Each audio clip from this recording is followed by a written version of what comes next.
Bismillahirrahmanirrahim. Rabbana zidna ilman. Mari kita lanjutkan lagi ya. Maknai kitab Tijan Darori. Kemarin kita sudah sampai kepada pembagian hukum akal ya. Kita baca dulu matannya ya. Fa'ajabtuhu ila dzalika faqultu wabillahi taufiq. Fa'ajabtu, maka saya mengabulkan terhadap permintaan itu ya. Fa'ajabtuhu, hunya kepada balirwan ya, bukan permintaan, dalikannya permintaan. Maka ajabtu, saya mengabulkan kepada ba'dul ikhwan ila dzalika, kepada hal itu, yaitu kepada permintaan tadi, kepada kutubur risalah, katbir risalah. Fa'ajabtuhu, maka saya mengabulkan kepada ba'dul ikhwan. Ai ba'dul ikhwani, konon yang dimaksud ba'dul ikhwan itu adalah ulama dari Indonesia ya, yaitu ulama dari Cianjur, Kiai Haji Wasoleh dari Buni Kasih Cianjur, gurunya Mama Gentur, dan juga yang dimaksud ba'dul ikhwan di sini adalah Kiai Haji Mama Basyari ya, Kiara Koneng ya, sebagai gurunya Pak Penghulu Besar Bandung dulu ya, Haji Hasan Mustafa. Nah, itu konon yang dimaksud ba'dul ikhwan yang menginspirasi Syekh Al-Bajuri untuk menyusun risalah tentang tauhid ini, yang kemudian disyarahkan oleh Imam An-Nawawi Al-Bantani, Syekh Nawawi Al-Bantani, dengan nama Tijan ya, Tijan Darori. Tijan Darori itu adalah syarah dari risalah Al-Bajuri. Kita lanjutkan ya. Fakultu, maka saya katakan di saat memenuhi ini, wabillahi taufik, dan sebab pertolongan Allah lah at-taufiku, adapun taufik. Taufik itu khalqut ta'ah, jadi terciptanya kemampuan untuk taat itu adalah atas pertolongan Allah, bukan karena kita ulama atau pintar, atau bukan karena kita seorang santri, tapi semata-mata karena ada taufik dari Allah Subhanahu wa Ta'ala. Kenapa demikian? Karena tidak semua orang yang berilmu itu bisa melaksanakan ilmunya kalau tidak mendapat taufik dari Allah. Contohnya, kita semua kan sudah tahu bahwa salat tahajud itu baik, salat duha itu baik, tapi kita tidak punya kemampuan untuk taat itu, tidak tercipta dalam diri kita itu untuk taat, maka itu kita belum mendapatkan taufik dalam hal tahajud atau dalam hal salat duha tersebut ya. Kadang ada orang yang sudah mendapatkan taufik dalam bidang salat 5 waktu atau dalam bidang tahajud, tapi terkadang belum mendapatkan taufik dalam sedekah dan selanjutnya ya. Itu memang taufik itu hak prerogatif Allah ya. Termasuk di sini penyusun, tidak semua orang yang punya wawasan itu bisa menyusun kitab ya, bisa menyusun risalah. Itu semata-mata bukan karena kepintaran si orang tersebut, tapi lebih kepada taufik dari Allah Subhanahu wa Ta'ala ya.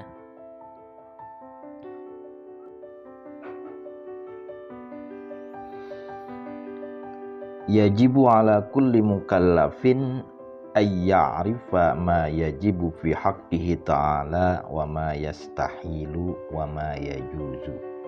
Kita akan masuk bagian pertama ya, yaitu sifat bagi Allah, baik yang wajib, yang mustahil, dan yang boleh maupun yang boleh. Oke. Yajibu wajib ala kulli, kepada setiap mukallafin, orang mukallaf, orang yang sudah dibebani hukum, dibebani syariat, ditugasi ya. Karena dia sudah mengucapkan syahadat, itu disebutnya mukallaf ya. Bukan mu'alaf lagi tapi mukallaf. Nah, min dzakarin wa unsa, baik itu dari laki-laki maupun perempuan, walau minal awami wal abidi, sekalipun dari kalangan orang awam. Awam itu eufemisme dari bodoh ya, penghalusan dari bodoh. Wal abidi, dan hamba sahaya, wal khadami, dan pembantu. Mau dia laki-laki, mau dia perempuan, mau dia orang awam, abid, mau dia seorang pembantu, itu wajib. Wajiban ainian, dengan wajib aini. Maksudnya wajib aini itu wajib yang gak bisa diwakilkan kepada orang lain, gak bisa gugur kewajibannya oleh orang lain, tapi setiap pribadi, setiap ain itu wajib. Apa yang wajib bagi setiap mukallaf itu? Ya'rifa, mengetahui. Nah, jumlah dari ya'rifa, tawil masdarnya itu adalah fa'il dari yajibu. Apa yang wajib itu?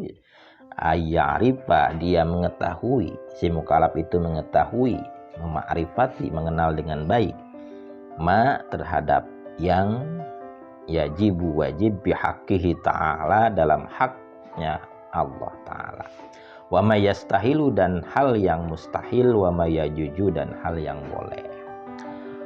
Qala Allah Ta'ala, Allah berfirman ya, Allah Ta'ala berfirman, fa'lam annahu la ilaha illallah, maka ketahuilah, ma'rifatilah bahwasannya, anal hala wal hasyana, bahwasannya keadaan dan kedudukannya, hala wasyan, la ilaha, tiada Tuhan, illallah, kecuali Allah.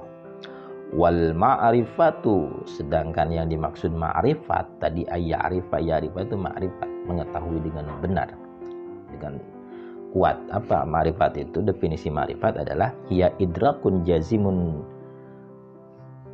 biha haitsu laisa ma'ahu taraddudun muwaffiqun lima fil waqi'i nasyi'un an dalili. Nah, ini bihaitsu ya, bukan bahtu. Ini ada yang keliru ini kata ini ya. Ini harusnya bihaitsu. Ya, itu ma'rifat itu mengetahui dengan kuat, pengetahuan yang kuat. Nah, di mana laisa ma'ahu, tidak menyertai ya, kepada pengetahuan itu apa? Isim laisanya taraddudun, keraguan. Jadi pengetahuan yang kuat yang tidak disertai keraguan. Muwaffiqun lima fil waqi'i, selaras terhadap yang ada dalam realita. Nasyi'un an dalilin, muncul dari argumen. Nah, misalkan kita mengetahui bahwa si A itu sedang sakit. Nah, tidak ada ragu lagi. Bahkan keyakinannya itu sesuai dengan realita. Memang realitanya si A itu sedang ada di rumah sakit, kenyataannya sedang sakit. Nah, dari mana? Nasyi'un an dalilin, dia punya argumen. Misalkan karena tadi pagi dia melihat berangkatnya ke rumah sakit, atau kemarin dia sedang menunggu di rumah sakit, itu jadi argumen ya. Jadi bukti, muncul dari bukti, dari argumen, dari pembuktian. Itu yang disebut ma'rifat. Jadi ma'rifat itu benar-benar kuat ya, mengenal baik, bukan hanya tahu. Ma'rifat itu mengenal dengan baik ya. Ulama dulu sering ada yang mengatakan, kita yakin akan Tuhan itu harus seperti seorang ibu yakin terhadap anaknya, bukan seorang anak yakin terhadap ibunya. Kenapa? Nah, kalau seorang anak yakin bahwa dia itu ibunya, itu bukan dari argumen yang kuat, itu hanya katanya aja. Kata orang tuanya itu adalah ibunya. Kalau seandainya dia diadopsi sejak bayi, ya mungkin dia akan mengenal ibunya itu bukan yang melahirkannya, tapi yang mengadopsinya. Ya, beda dengan seorang ibu. Seorang ibu itu yakin akan anaknya itu dari argumen dan tidak ragu lagi. Kalau ditanya, ini anakmu? Iya. yakin, ragu tidak. Dan ini sesuai kenyataannya. Dari mana buktinya? Saya yang melahirkannya tanggal sekian, bulan sekian. Nah, itulah argumen yang kuat yang tidak bisa dibantah lagi. Itu makrifat ya. Jadi kalau seorang ibu yakin terhadap anaknya itu, tahu anaknya itu makrifat kepada anaknya.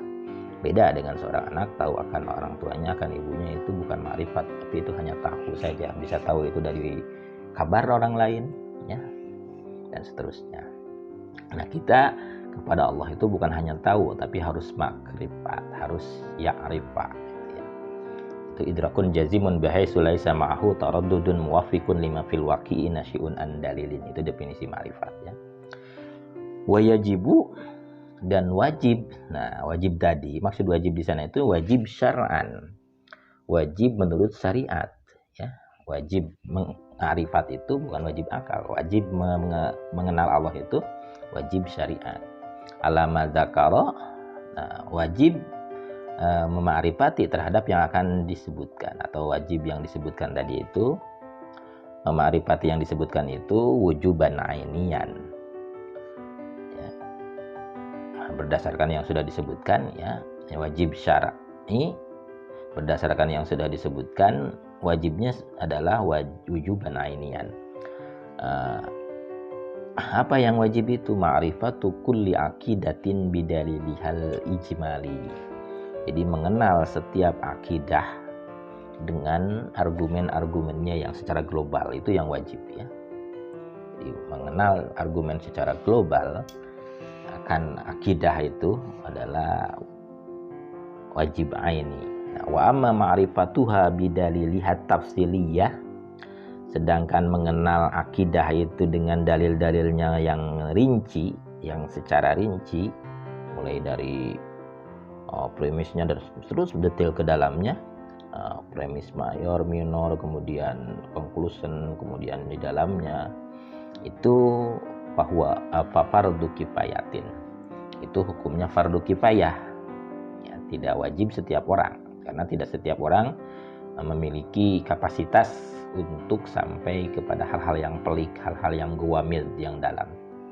Nah, fayajibu ala kulli nahiyatin, oleh karena itu, karena tadi wajibnya itu kifayah, maka wajib bagi setiap pelosok ya, ahli penduduk setiap pelosok, ahli kulli nahiyatin, yasyukkul wusul minha ila ghairiha, yang berat untuk sampai ya dari dalil ijmali atau kepada yang lainnya, maka atau dari daerah itu tidak bisa sampai kepada daerah yang lainnya, maka wajib itu ya ayyakuna fi, apa yang wajib itu? Wajib ada di antara mereka itu, ayyakuna hendaknya ada fihim di antara mereka, ayyakuna man ya'rifuha, ada orang yang mengenal Allah atau mengenal akidah-akidah bidalil tafsili ya, dengan argumen-argumen rinci. Misalkan di sini di satu kampung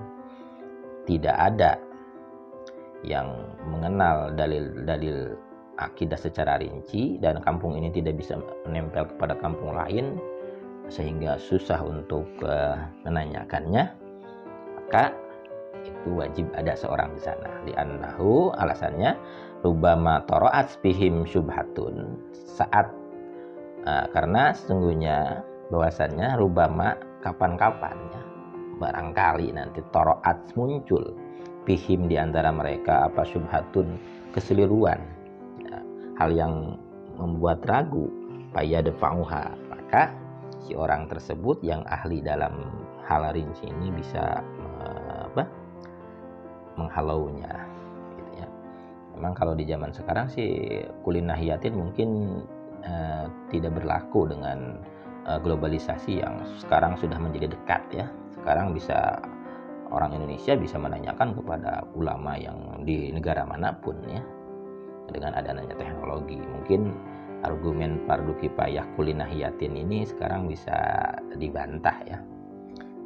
Tapi tentunya tidak semua orang di suatu pelosok itu paham teknologi atau paham digital untuk menanyakan hal-hal pelik akidah kepada ulama-ulama yang di luar daerahnya gitu ya. tapi tetap masih berlaku ya untuk beberapa daerah yang memang pelosok-pelosok yang tidak terjangkau dengan globalisasi, terutama globalisasi dalam literasi atau globalisasi dalam keilmuan akidah. Nah, tadi ada dalil ijmali, ada dalil tafsili. Nah, kan kita lanjutkan ya. Wa dalilul ijmali, argumen apa? Oke.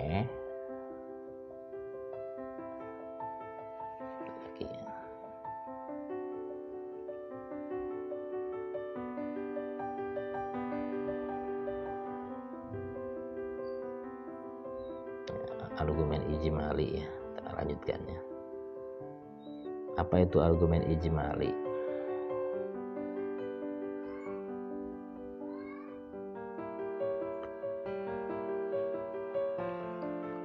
Wa dalilul ijmali huwa al-ma'juzu an tafsirihi.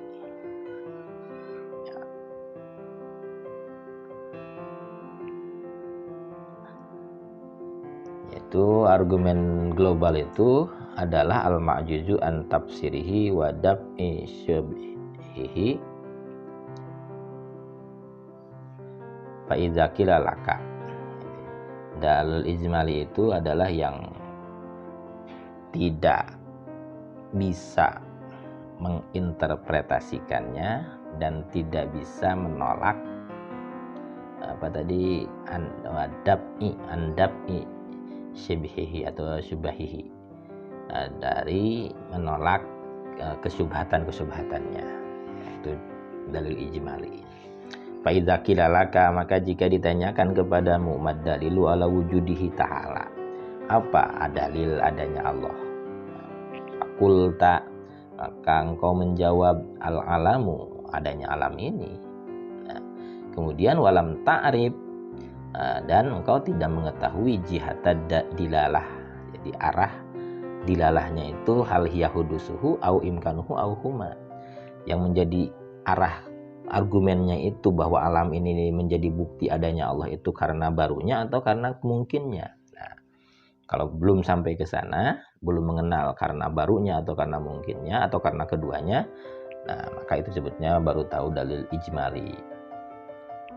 Nah, au araftaha, atau kamu mengetahui, engkau mengetahui ini alam ini menjadi bukti bahwa adanya Allah karena alam ini baru.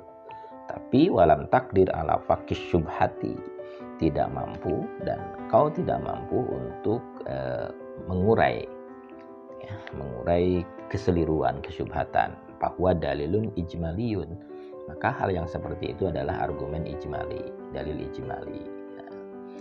Tapi wa amma idza arabta jihata dilalah wa qadarta ala raddi syubhah, jika engkau mengetahui arah atau segi dilalahnya, segi penunjukan dari argumen itu, kemudian dan wa qadarta ala raddi syubhah, dan engkau sanggup untuk menghalau keseliruan kesyubhatan, bahwa dalilun tafsiliyun, maka yang seperti itu adalah argumen tafsili, argumen terperinci. Nah, contohnya gimana? Kama idza qila laka, seperti jika dikatakan kepadamu, mad dalilu ala wujudihi ta'ala, apa dalil adanya Allah Ta'ala? Fakulta al-alam, lalu kau jawab alam semesta ini. Wa qadarta ala taswiri hadhihi dalil, dan engkau sanggup mampu menggambarkan argumen ini, menggambarkan bahwa alam semesta ini baru, dan setiap yang baru ada penciptanya, dan seterusnya. Wa arafta jihata dilalati, dan engkau tahu segi dilalahnya, segi penunjukan argumen fihi di dalam argumen tersebut. Wa qadarta ala fakis syubahihi, dan engkau mampu mengurai kesubhatan-kesubhatannya. Wa yakumu maqama ma'rifatihi, dan tegak di tempat ma'rifatnya apa al-aqaidu, akidah-akidah, bidalili, dengan dalil, ma'rifatuha bil kasbi, jadi mengenalnya kepada aqaid, kepada akidah-akidah melalui dalil itu menempati mengenalnya dengan kasyaf, ketersingkapan. Nah, itu disebutnya dalil tafsili. I'lam, ketahuilah annahu bahwasannya yajibu syar'an, wajib menurut syara ala kulli mukallafin kepada setiap mukallaf, ayya'rifa, mengenal dengan benar, mengenal dengan baik, jami'a ma yajibu fi haqqihi ta'ala, semua hal yang wajib ada dalam haknya Allah Ta'ala ya. Nanti kan kita bahas selanjutnya kepada sifat-sifat Allah ini yang 20 ya. Fayajibu, maka wajib, bihaqqihi ta'ala, di dalam hak Allah Ta'ala, apa al-wujudu, sifat wujud, wadiduhu, adapun kebalikannya sifat wujud itu al-adamu, lawannya atau kebalikannya itu sifat wujud, al-adamu, sifat adamnya, ketiadaan. Wadalilu, dan adapun argumen yang menjadi dalil, menjadi argumen ala dari ke atas hal itu, atas wajibnya sifat wujud, itu wujudu hadhil makhluqat, adanya makhluk ini, adanya alam semesta ini. Wa yajibu, dan wajib bihaqqihi ta'ala, di dalam hak Allah Ta'ala, apal kidamu, sifat kidam, terdahulu. Wa ma'nahu, dan adapun maknanya sifat kidam, annahu, bahwasannya Allah Ta'ala itulah awwala lahu, tiada awal, tiada permulaan, lahu, bagi Allah. Wadiduhu, dan adapun kebalikannya sifat kidam itu al-hudusu, hudus artinya baru. Hudus itu al-wujud ba'da adam. Kita lihat syarahnya ya. Ini tijahnya ini ya sekarang. Wayajibu, maka wajib fi haqqihi ta'ala, dalam hak Allah Ta'ala, apa al-wujudu, sifat wujud, ad-datiyu, yang bersifat dat ya, wujud dati, alladzi, yang la yaqbalul hadma, tidak menerima kehancuran, tidak menerima, itu sifat wujud al-hadma, kehancuran, azalan, sejak dulunya, halnya sejarah ajalinya, wala abadan, dan tidak juga menerima kehancuran nanti ke depannya, untuk selamanya. Wahwa, dan adapun sifat wujud itu sifatun nafsiyatun, sifat nafsiyah. Jadi namanya itu sifat nafsiyah, sifat wujud itu kelompoknya. Ai subutiyah, sifat yang bersifat keeksistensian, keberadaan, ketetapan. Ya dulu, yang menunjukkan al-wasfu biha, penyifatan dengan sifat wujud itu atau dengan sifat subutiyah itu, ala nafsid dat, menunjukkan kepada dat itu sendiri, duna makna zaidin, bukan kepada makna tambahan, alaihi, terhadap dat. Wa yakfi, dan cukup siapa al-mukallaf, orang mukallaf, ayya'rifa, cukup untuk mengetahui, untuk memakrifati, mengenal dengan benar, annahu, bahwasannya Allah Ta'ala yang Maha Luhur itu mawjudun, ada, wujudan wajiban, dengan wujud yang wajib. Nah, wala yajibu, dan tidak wajib bagi si mukallaf, alaihi, bagi si mukallaf, apa ayya'rifa, mengetahui, anna wujudahu, bahwa wujudnya Allah Ta'ala, ainudatihi,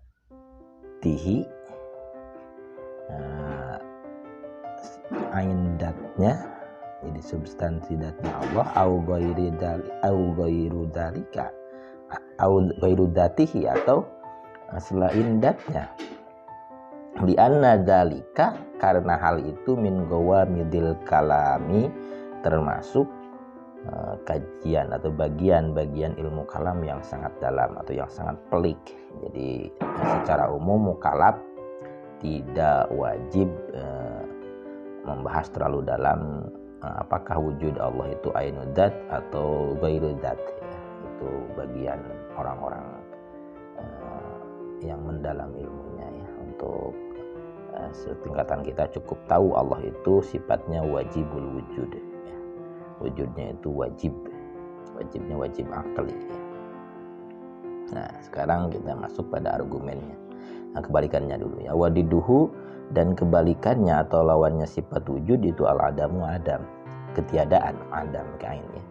Wadalilu adalika, dan yang menjadi dalil ala dalika ay wujudillah, atas adanya Allah, atas itu maksudnya atas adanya Allah Ta'ala, wujudu hadhil makhlukat adalah adanya makhluk-makhluk ini. Wa kaifiyatu tartibi iqamati dalil, nah, cara menyusun iqamati dalil ya, penegakan argumen ala wujudi wujudihi ta'ala, atas wajib adanya Allah Ta'ala, antakula, hendaknya engkau katakan. Ini argumen silogismenya ya. Kita pakai silogisme dari premis minor, terus ada premis mayor, nanti conclusion ya. Nah ini premis minornya. Al-alamu minal arsy ilal farsy hadisun. Alam mulai dari aras sampai kepada kuda itu baru. Dari makhluk yang paling gede kepada makhluk yang paling kecil itu baru. Apa baru itu? Ai maujudun ba'da adam. Jadi ada setelah tiada. Jadi setiap yang ada setelah tiada itu namanya baru, apapun bentuknya. Kemudian premis minornya, tadi mayornya, premis mayor tadi, sekarang al-muqaddamah kubro tadi, sekarang al-muqaddamah sugronya, al-muqaddamah sugronya atau premis minornya. Wa kullu hadisin lahu sani'un, dan setiap hal yang baru, jadi setiap yang wujud ba'da adam itu lahu sani'un, ada penciptanya, memiliki pencipta. Wajibul wujud sani'un wajibul wujud, jadi pencipta yang wajib adanya. Nah, maka konklusinya, kesimpulannya, fal alam lahu sani'un, maka alam ini ada penciptanya gitu ya. Jadi kalau setiap benda, setiap makhluk itu wujud ba'da adam, ada setelah tiada, berarti itu baru. Setiap yang baru itu pasti ada pencipta. Nah, maka alam ini ada penciptanya. Nah itu sampai sana sebenarnya dalil akal itu, argumen akal itu sampai sana. Nah summa qaunus ni'ihu wallahu ta'ala, kemudian keberadaan sang pencipta itu adalah Allah, itu bukan dari akal, itu mustafadun min dalilin wahdaniyah, bisa begitu ya, diambil dari argumen keesaan ya. Maksud di sini itu wahdaniyah, di sini itu keesaan yang bersifat nakli, di bawahnya ada ya, di footnote-nya. An-nakli ka qoulihi ta'ala la ilaha illa huwal hayyul qayyum, wa amad dalil wahdaniyatil aqli fala yustafadu minhu dalika. Sedangkan wahdaniyat akli itu tidak bisa dijadikan argumen, maksudnya tidak bisa dijadikan faidah untuk argumen wujudnya bahwa pencipta itu Allah. Itu tetap yang memberitahu adalah syariat atau nakli itu dari berita langit yang melalui para nabi, para rasul ya. Wahaisu wajaba, dan di mana-mana wajib lahu bagi Allah Ta'ala apa al-wujudu, sifat wujud, istahala, maka mustahil alaihi bagi Allah apa diduhu, kebalikannya sifat wujud ya. Maka kalau kita kaji lebih jauh, kita meninjau lebih jauh dari dulu ya, para filosof itu mencari causa prima atau mencari sebab pertama gitu ya, maka mereka mentok sampai bahwa alam ini ada causa primanya, alam ini adalah pencipta awalnya, baik itu menurut teori atom bahwa unsur pertama itu terlepas, cuman mereka meyakini bahwa alam ini pasti ada sebab awal, sebab pertama. Nah, dalam agama itu disebutnya pencipta. Nah, kemudian karena manusia tidak sanggup sampai kepada zat Allah atau tidak sanggup bahwa siapa itu pencipta, maka Allah menurunkan utusannya untuk mengenalkan siapa sang pencipta itu. Nah,